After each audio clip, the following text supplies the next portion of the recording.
नमस्कार मित्रों, एक बार पुनः मैं एक नए वीडियो के साथ उपस्थित हूँ।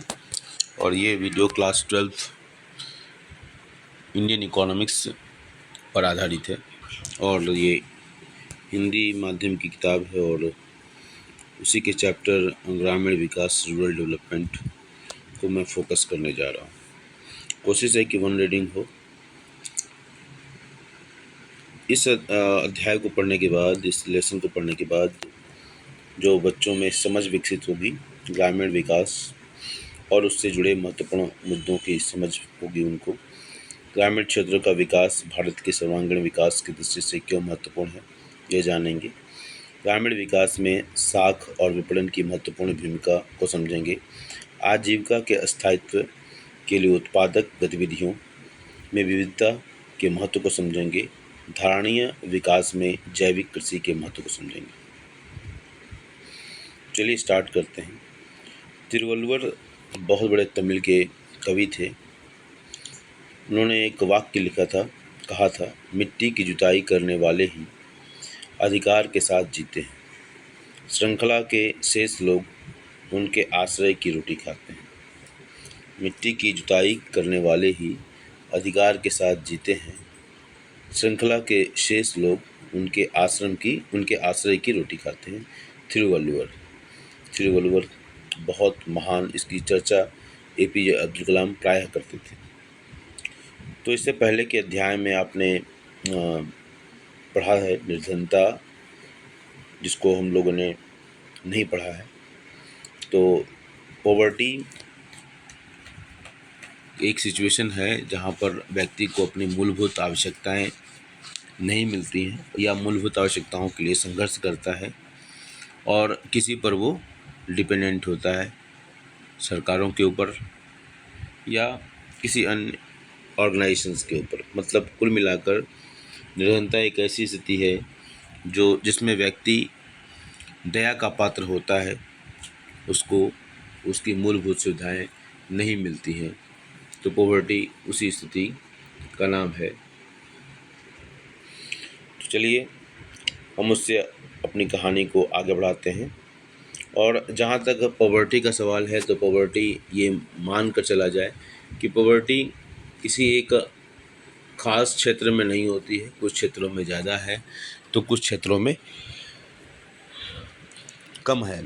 पॉवर्टी के कारण अनेक हो सकते हैं और पॉवर्टी की व्यापकता अगर देखी जाए तो ग्रामीण परिवेश में ज़्यादा नज़र आती है। और ऐसा नहीं कि ग्रामीण क्षेत्रों में ही है। ग्रामीण क्षेत्रों की पॉवर्टी में व्यक्ति एक गांव का ऐसा परिवेश होता है जिसमें एक दूसरे के प्रति कंसर्न होता है और व्यक्ति भूखों मरने वाली स्थिति नहीं होती है। हालांकि कुछ क्षेत्रों में, कुछ जोग्राफिकल रीजन्स में ऐसी भी स्थिति है जहां पर गरीबी के कारण मास पलायन होता है और भुखमरी की भी स्थिति और आत्महत्या जैसी स्थिति भी देखने को मिली है। और ये आत्महत्याएं केवल गरीबी के कारण नहीं हैं, बल्कि जो किसान जो लोन लेते हैं और लोन को नहीं चुका पाते हैं, उस कारण से है। और इसमें ज़रूरी है कि यहाँ पर थोड़ा सा मेरा व्यापक हो गया सब्जेक्ट। इसमें ज़रूरी इस बात की भी है की ज़रूरत इस बात की भी है कि सरकार जो सुविधाएं देती है, सरकार जो लोन वेवर्स की घोषणा करती है, उस लोन वेवर्स को की एक मात्रा सरकार घोषणा करती है और उस लोन वेवर्स का अधिकतर फ़ायदा बड़े किसान उठा कर लेकर चले आते हैं और जिनको ज़रूरत होती है उन तक इसकी पहुंच नहीं हो पाती है। सरकार अपने हिसाब से काम कर दी है, सरकार ने घोषणा कर दी, सरकार ने भी काम किया, लोगों को मिला, लेकिन किन लोगों को मिला इसकी स्क्रूटनी नहीं हो पाई। मीडिया में भी इस खबर को प्रसारित कर दिया गया कि सरकार ने बड़े पैमाने पर किसानों की मदद की, लेकिन वास्तव में जिन्हें मदद होनी चाहिए थी वो नहीं मदद हो पाई। तो वैसे समय में ज़रूरत इस बात की है कि हम जो मार्जिनलाइज्ड फार्मर्स हैं उनको किसी न किसी रूप में सेग्रीगेट करें। जो बड़े फार्मर्स हैं उनको किसी न किसी रूप में उनको इस सरकार की जो सब्सिडी की जो प्रोविज़न है उससे हम बाहर करें। और इस मामले में मुझे बड़ा ही अच्छा लगा ये कहते हुए कि सरकार की जो अभी हाल की जो स्कीम थी प्रधानमंत्री के द्वारा नरेंद्र मोदी जी के द्वारा कि डायरेक्ट कैश का जो ट्रांसफ़र है, डायरेक्ट जो बेनिफिट का जो ट्रांसफ़र है और जनधन के जो अकाउंट खोले गए। हालांकि हर जगह कुछ ना कुछ फेक होने की संभावनाएं हैं, लेकिन ट्रांसपेरेंसी, डिजिटलाइजेशन की वजह से ट्रांसपेरेंसी में बढ़ोतरी हुई है, ट्रांसपेरेंसी बढ़ी है।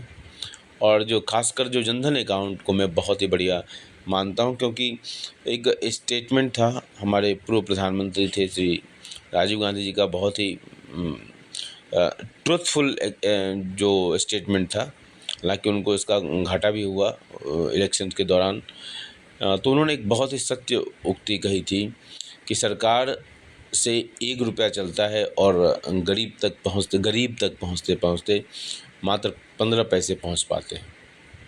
वो इस बात का इशारा था, उस रियलाइजेशन पहले उन्होंने किया कि सरकार की योजनाओं का जो प्रभाव है, जो फ़ायदा है, प्रभाव के बाद ही फ़ायदा होगा, तो जो फ़ायदा है वो गरीब तक नहीं पहुंच पा रहा है। और बीच में जो है, और बहुत सारे जो राजनीति और राजनीति के लोग और जो नेक्सस है पॉलिटिशियंस और ब्यूरोक्रेट्स का, वो कहीं ना कहीं इस के बीच जो है मलाई मारने वाली जो बात है, मलाई मार लेता है, मतलब कि वो उसका फ़ायदा उठा लेता है।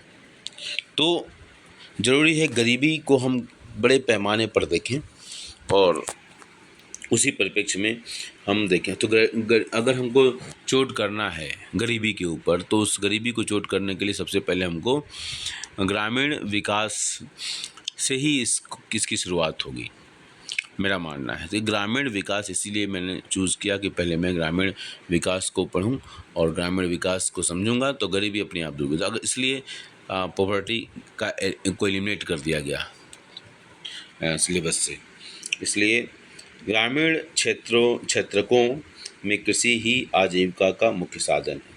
व्हाट इट मीन्स कि ग्रामीण जो क्षेत्र हैं, रूरल एरियाज़ हैं, the agriculture is the most important occupation for livelihood. कभी महात्मा गांधी ने एक बार कहा था कि भारत की वास्तविक प्रगति का तात्पर्य शहरी औद्योगिक केंद्रों के विकास से नहीं, बल्कि मुख्य रूप से गाँवों के विकास से है। लॉन्ग बैक महात्मा गांधी जो है, उन्होंने पूरे भारत की यात्रा की थी। तो once upon a time Mahatma Gandhi truly reiterated that if you want to dream for the growth of India, for the development of India, though really you should not focus on uh, city-based industrial centers, but you need to focus on villages. And if villages are developed, then certainly India will grow, India will develop. ग्रामीण विकास ही राष्ट्रीय विकास का केंद्र है। Rural development is the centre of national development. यह विचार आज भी उतना ही प्रासंगिक है। And this thought is still relevant today. ऐसा क्यों? Why it's so? हम अपने चारों ओर बड़े उद्योगों तथा सूचना प्रौद्योगिकी केंद्रों से लैस शहरों को प्रगति करते हुए देखते हैं। If you move around, we see only that the cities are developing by through industries and information technology center. Means most of the information technology centers or industrial developments are confined in the city areas.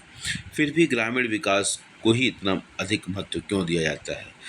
And then also why we are giving too much importance to the rural development? The question is, this is the question. And इसका उत्तर क्या है कि आज भी भारत की 2/3 जनसंख्या कृषि पर आश्रित है। And the answer is still the 2/3 of the population of India lives in the rural areas, जिसकी उत्पादकता प्रोडक्टिविटी अभी भी इतनी ही है कि उससे सबका निर्वाह भी नहीं हो पाता। And their productivity is so low that they are not able to feed their own family members. इसी कारण से देश की 1/4 जनता अभी भी घोर निर्धनता में रहती है। And because of that reason the 1/4 of the population still lives in a poor condition or in the poverty situation. यदि हम भारत की वास्तविक उन्नति चाहते हैं, if you want to see the real development of India, तो हमें विकसित ग्रामीण भारत का निर्माण करना होगा। Then we need to see the developed rural India. ग्रामीण विकास से क्या तात्पर्य है? रूरल डेवलपमेंट से what do you mean by rural development? Let us explore this in this lesson. ग्रामीण विकास क्या है? ग्रामीण विकास एक व्यापक शब्द है। Rural development is a very wide word. It's it indicates a lot of meaning. It contains a lot of so many aspects of it. तो ग्रामीण, यह मूलतः ग्रामीण अर्थव्यवस्था के उन घटकों के विकास पर ध्यान केंद्रित करने पर बल देता है जो ग्रामीण अर्थव्यवस्था के सर्वांगीण विकास में पिछड़ गए हैं। Actually, when we say the rural development, it focuses on various components of rural economy, and those areas of rural economies are somehow, and due to some reasons, they are still in the backward conditions. Bharat के विकास के लिए जिन क्षेत्रों में नई और सार्थक पहल करने की आवश्यकता बनी बनी हुई है, वे इस प्रकार हैं। Bharat means India's development, Bharat के विकास के लिए, for India's development there is need for true true effort true effort on which are as follows. मानव संसाधनों का विकास जिसमें निम्नलिखित सम्मिलित हैं। सो उसमें मानव विकास का विकास जिसमें so human development is the most important thing out of that, and which contains what these are following things are there part of human development. ठीक है, human development. Okay, the first is साक्षरता, literacy, and specially विशेषकर नारी साक्षरता, women literacy, शिक्षा और कौशल का विकास, एजुकेशन एंड स्किल डेवलपमेंट, स्वास्थ्य, हेल्थ, जिसमें स्वच्छता, क्लीननेस और जन स्वास्थ्य दोनों शामिल हैं, और public health, both are included in that. Next is भूमि सुधार, land reforms. Third one is प्रत्येक क्षेत्र के उत्पादक संसाधनों का विकास, एंड जो प्रोडक्टिव रिसोर्सेज हैं, प्रोडक्टिव रिसोर्सेज हैं उनका डेवलपमेंट करना, जो प्रोडक्टिव एरियाज़ हैं, जो क्षेत्र हैं उनमें जो प्रोडक्टिव एरियाज हैं उनका विकास करना, एंड आधारिक संरचना, बेसिक इंफ्रास्ट्रक्चर का विकास, जैसे बिजली, इलेक्ट्रिसिटी, सिंचाई, इरिगेशन, साख, क्रेडिट, विपणन, मार्केटिंग, परिवहन सुविधाएं, ट्रांसपोर्टेशन फैसिलिटीज़, ग्रामीण सड़कों के निर्माण सहित जो रोड्स हैं उनका निर्माण किया जाए, उनका सहित राजमार्ग की तो जो हाईवेज हैं, ठीक है, उनको उन सड़कों का विकास करना, और कृषि अनुसंधान, विस्तार और सूचना प्रसार की सुविधाएं, जो कृषि अनुसंधान है, जो एग्रीकल्चर रिसर्च का जो एक्सपेंशन किया जाए, और सूचना प्रसार मतलब इंफॉर्मेशन का जो संसार है, इंफॉर्मेशन का क्योंकि आज का जो अगर देखा जाए तो आज का जो युग है, today's world is information age of information.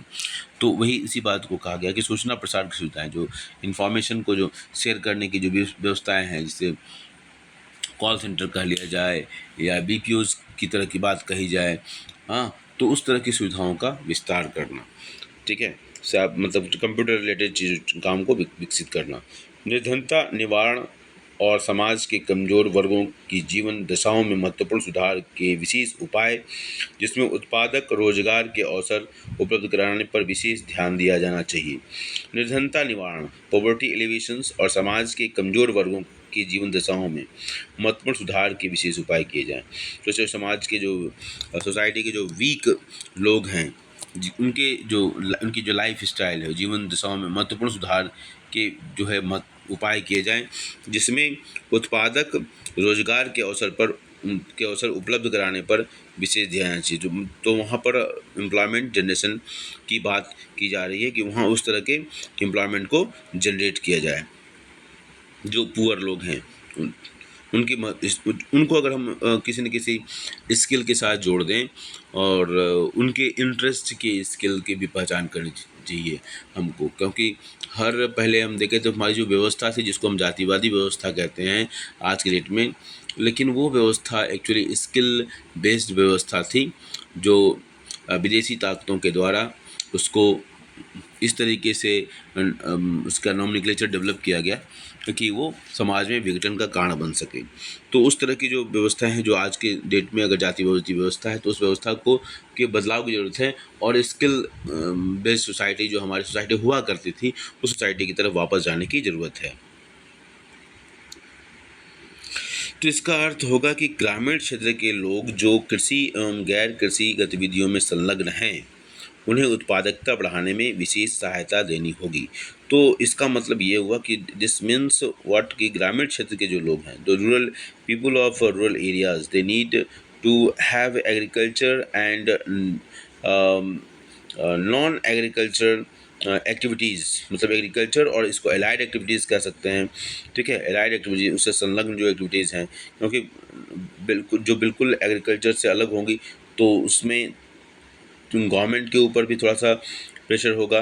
तो एलाइड एक्टिविटीज़ से अगर हम इसको प्रमोट करें, जो कि अगर एक्सक्लूसिवली बात करें तो एग्रीकल्चर के अलावा जितनी भी एक्टिविटीज़ हैं वो प्राय एलाइड एक्टिविटीज़ ही होंगी जो गांव में, उन्हें उत्पादकता बढ़ाने में विशेष सहायता देनी होगी। तो वहाँ पर उन एरियाज़ में प्रोडक्टिविटी बढ़ाने की जरूरत है। जैसे मान लीजिए एग्रीकल्चर हम मान लें, tilling of soil and cultivation of crops को हम एग्रीकल्चर मानते हैं। तो इसके अलावा जितनी भी एक्टिविटीज़ हैं जैसे आपका पोल्ट्री फार्मिंग है या हनी बी फार्मिंग है या पीसी कल्चर है, टिश्यू कल्चर है, इस तरीके से जो एक्टिविटीज़ हैं, मिट्टी है तो कुम्हार का जो पॉटरी मेकिंग है, पत्ते हैं लिप्स हैं तो उनसे पेपर का प्लेट बना देना। ठीक है, आजकल मिट्टी के भी खाने के बर्तन बनाए जा रहे हैं। तो इस तरह की चीज़ों को we need to focus on those areas. गैर कृषि उत्पादक क्रियाकलापों जैसे आगे दिया हुआ है खाद्य प्रसंस्करण, फूड प्रोसेसिंग, स्वास्थ्य सुविधाओं की अधिक उपलब्धता, providing more and more health facilities, घर और कार्यस्थल पर स्वच्छता संबंधी सुविधाएं, तो क्लीननेस से संबंधित जो सुविधाएं हैं घर और मतलब घर और कार्यस्थल पर दोनों, ठीक है, तो वर्किंग प्लेस पर और घर एट होम दोनों जगहों पर, तथा सभी के लिए शिक्षा को सर्वोच्च वरीयता है और सभी के लिए एजुकेशन फॉर ऑल, ताकि तीव्र ग्रामीण विकास हो सके, so that the agriculture development can be fast. हमने पिछले अध्याय में ये भी देखा होगा कि यद्यपि सकल घरेलू उत्पाद में कृषि क्षेत्र का योगदान कम हो रहा है तो टोटल जो है कंट्रीब्यूशन जो एग्रीकल्चर सेक्टर का contribution is day by day it is reducing in GDP. किंतु कृषि पर आधारित जनसंख्या अनुपात में कोई महत्वपूर्ण परिवर्तन नहीं हुआ है। दो it is contribution of agriculture in the total GDP has reduced, but the people involved or dependent on the agriculture has population dependent on the agriculture has not come down। यही नहीं, नए सुधार कार्यक्रम के क्रियान्वयन के बाद 1991-2012 में कृषि की समृद्धि दर घटकर 3% हो गई। तो नॉट ओनली दैट बट 1991 और से 2012 के बीच में जो ग्रोथ रेट है एग्रीकल्चर का इट वाज ओनली 3%। हाल के वर्षों में इस क्षेत्र में अस्थिरता आई है and in present scenario you can see that instability has come this in this sector. 2014 to 16 during the 2014 to 16 agriculture, forestry, fisheries किस में जो है सकल मूल्य की वृद्धि दर 1% से भी कम हो गई है। मतलब उसमें जो है ग्रॉस जो प्राइसिंग है उसमें 1% से भी कम हो गई है। ये तो बहुत चिंता का विषय।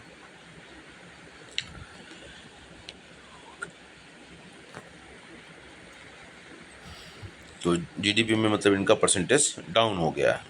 ओके, सो पिछले वर्षों से भी कम है and this are the this is figure is less than the previous year. अनेक अर्थशास्त्री 1991 के बाद से सार्वजनिक निवेश में आई गिरावट को इसका कारण मानते हैं। मोस्ट ऑफ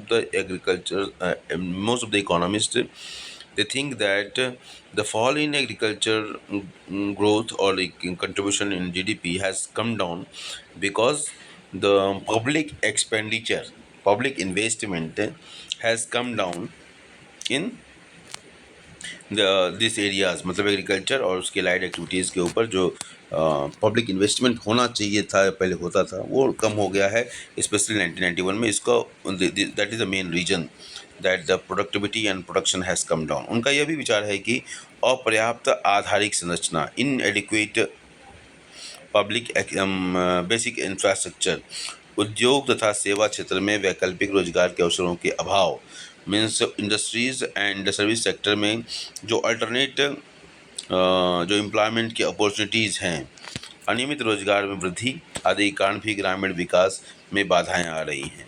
तो रूरल जो डेवलपमेंट है उस पर असर आ रहा है इन सब कारणों की वजह से। इन सभी परिघटनाओं के प्रभाव की झलक देश के किसानों में बढ़ती हुई दुर्दशा और असहायता के रूप में देखा जा सकता है। और because of all these reasons, the farmers of today, of present India, or you can say today's India, are they are dependent, they are in miserable conditions and they helpless।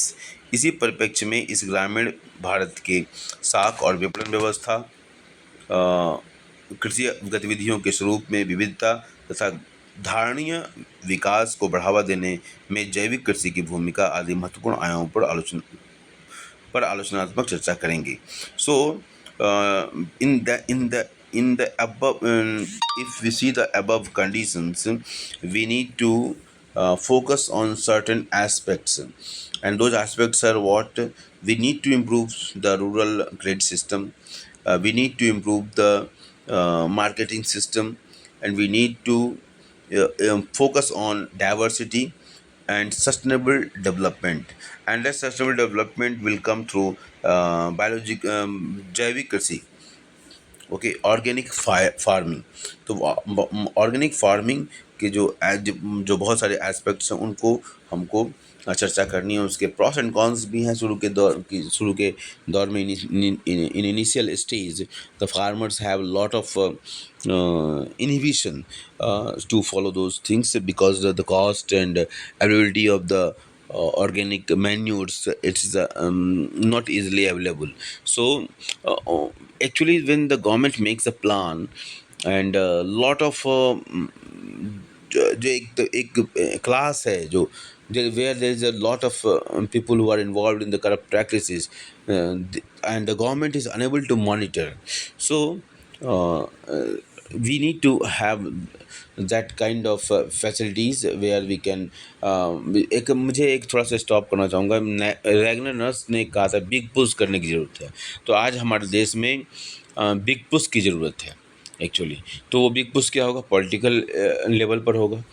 वो बिग पुश क्या होगा कि bureaucrats के level पर होगा।